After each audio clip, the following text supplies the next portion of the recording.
Hello, everyone, and welcome back to Rob's Movie Reviews. This week, I want to talk about a film that was released in 1978. It was written and directed by Mr. George A. Romero. It is one of his lesser known works. It's always lived in the shadow of his Living Dead series and other films that he's done. But I'm talking about the 1978 film Martin, where we are introduced to a young 17-year-old boy who is moving from Indianapolis to Pittsburgh to live with his cousin Cuda. And Martin believes that he is a vampire and that he is actually 84 years old. And to worsen matters, so does his cousin Cuda. This is a very dark, very depressing type of film. It's very downbeat. It moves at a snail's pace, but it is a very intriguing film. I really enjoyed it. I found the character Martin to be very relatable. He's very awkward, very socially awkward, standoffish, and that's relatable to me, and I think probably to everyone. Everybody at some point in their life has gone through a period where they felt like they were on the outside. They were in a situation where they felt like they just didn't belong.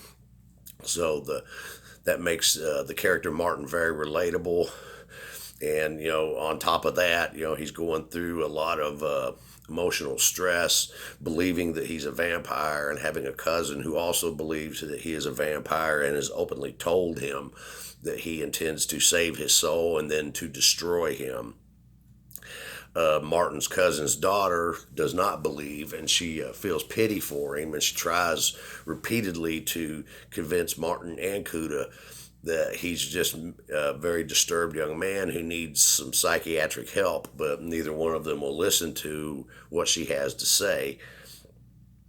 The film stars John Aplus as Martin, Tom Savini, he plays Cuda's daughter's boyfriend, and George Romero is actually in the film. He has a small role as a Catholic priest who comes to visit Martin and his cousin Cuda at their home. And it's a very somewhat disturbing film. Like I said, it's very sad, it's very downbeat, very depressing, but from an artistic standpoint, it is a wonderful film. It was shot on only a $250,000 budget, which I think lends to the atmosphere that they're trying to create. It takes place in the inner city Pittsburgh. The film is very grainy.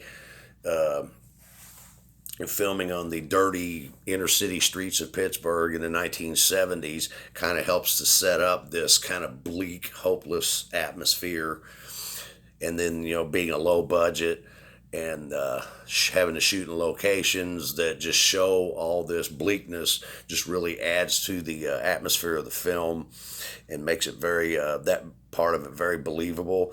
And then, though I will admit there are some weaknesses with the film and some of the dialogue's a little, it's still a good story.